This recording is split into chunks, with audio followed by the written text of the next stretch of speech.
ketika bangunan tidak ada IMB, apa yang akan jenengan lakukan? Karena begini, yang namanya IMB itu izin mendirikan bangunan. Izin mendirikan bangunan itu adalah termasuk mengatur saluran yang ada di depan bangunan. Saluran yang ada di depan bangunan. Tidak ada PU membuat saluran itu. Saluran rumah itu loh. Ya. Pertanyaan saya, sekarang IMB yang hari ini membangun, itu pasti ada set plan. Set plan itu pasti disahkan oleh Cipta Karya. Nah, itu atur juga, itu gak pernah ada yang ngatur terkait dengan lebar saluran. Gote. Akhirnya dadine mek 30 cm. Makanya banjir kabeh sak Surabaya. Nah, itu dirubah. Aturannya sekarang di Cipta Karya dibuatkan setiap rumah yang mendirikan bangunan, maka dia diatur termasuk salurannya di depannya berapa senti. Nah, itu enggak ada itu salurannya. Ini hubungannya sampai nguruk.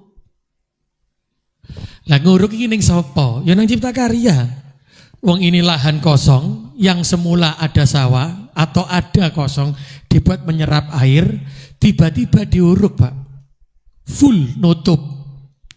Terus Cipta Karya dibujuki pisan.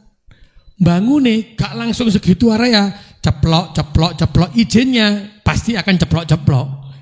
Akhirnya gak kena diatur, kena aturan. Lah ini harusnya kalau ada yang nguruk tanah, itu nang Cipta Karya dia melarang, sampaikan dulu pembangunannya untuk apa.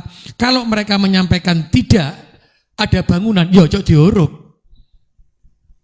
Pengen contoh bangunan sing di kayak tanah terus diceplok-ceplok. Ya. Gitu. Ya. Ada di mana tahu toh? Ya wis. Nah, sekarang di komitmennya dirubah bahwa pengurukan dan pembuatan IMB, pengurukan tanah harus mendapatkan izin teko Cipta Karya. Karena aku hubungannya karo dukur-dukur, Pak. Terus yang kedua, yang terkait dengan tanah, maka IMB maka diatur saluran yang ada di depannya berapa senti. Itu karena hubungannya dengan itu. Yang ketiga, kalau itu sudah ada, maka ada enggak kerjasama dengan teman-teman camat sama lurah? Barusan Pak Lili tak kirim kaplingan tanah. Kalau tanah kosong itu tiba-tiba dikapling, tidak mengindahkan saluran, gak punya kewajiban dia buat saluran, jembret 5 tahun ke depan Surabaya kelem. Ini warga Surabaya harus tahu. Karena apa? Tanah kapling didol kabeh gak ono izine. Makanya kalau orang bicara terkait IMB, Pak Lili, kalau di SS tolong sampaikan. IMB itu bukan kita mencari retribusi, tapi IMB itu digunakan untuk mengurangi banjir, untuk penataan bangunan. Karena IMB rumah kan murah tuh. Pirang ewu iku sak meter. Untuk IMB rumah, Pak? Iya. Rumah sebenarnya wong 50.000 wis dadi IMB. 50.000 sampai 100.000 itu ada IMB yang keluar untuk seumur hidup. Maka tolong sampaikan bahwa IMB ini bukan untuk retribusi. Karena retribusi rumah tinggal itu enggak ada artinya, kecil.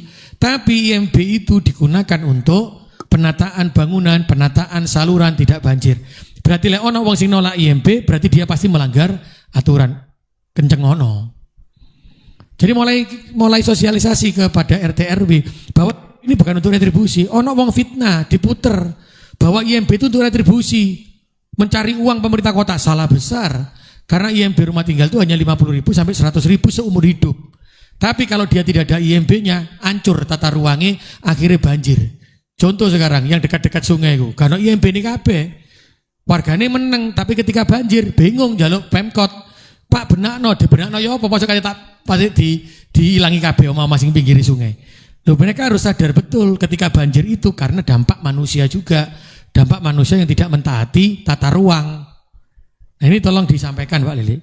Berarti apa? Satu, berarti pengurukan itu komitmennya di sini masuk ke Cipta Karya, menghentikan pengurukan. Terus yang tadi yang pertama ya koneksi itu siji sing keloro pengurusan. Yang ketiga di dalam IMB itu mengatur juga terkait dengan lebar saluran. Akeh lho Pak, oma-oma sing kaplingan gak ono salurane. Gak tak sebutno jenengan ro dhewe engko jenenge Sarah ya nyebutno. Iku mbangun omahe gak ono saluran mari ngono. Banjir njaluk Pemkot gawe saluran. Ya iku tolakan ae. Sehingga apa dibutuhkan kerjasama antara masyarakat dengan pemerintah. Maka dihitungkan kalau salurannya itu 60 cm umpamane, maka dia harus mengeluarkan uang berapa? Maka ada bagian yang dikeluarkan pemerintah, ada juga bagian yang dikeluarkan oleh masyarakat.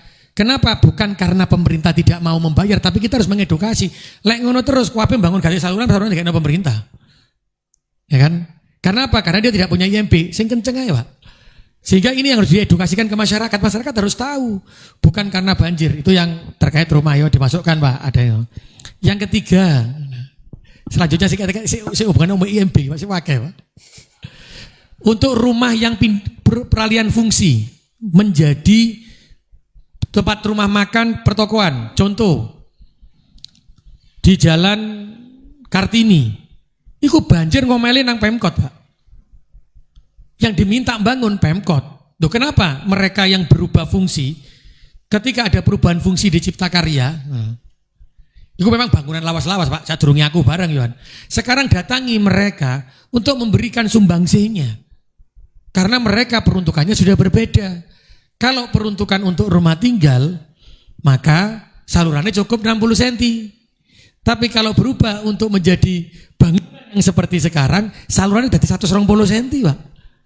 Karena dia buang limbah, buang opo, kan beda ini. Terus masuk parkirnya, masuk sembarangi. Lah, ini makanya fungsinya RT/RW dan RT/RK itu adalah itu. Makanya saat dulu aku pindah ke Cipta Karya, tak mareno RT/RK, karena dulu nggak pernah ada RT/RK di Pemkot Surabaya itu nggak pernah ada RT/RK. Zamanku marekno RT/RK. Terus aku keburu pindah nanggone Bapeda. Nah sing gawe RT/RK sekarang karena saya wali kota Pak Lili yang meneruskan. Nah, ini RT/RK iki yang lama jalankan, panggil orang-orang yang berubah fungsi tadi. Apa sumbangsihnya untuk kota Surabaya dan masyarakat Surabaya? Cokro Minoto, ganti kabeh, Pak. Cokro itu. Nah, karena apa? Sekarang cari lokasi-lokasi yang dulu rumah, sekarang berubah menjadi tidak rumah, maka bebankan dia untuk merubah salurannya.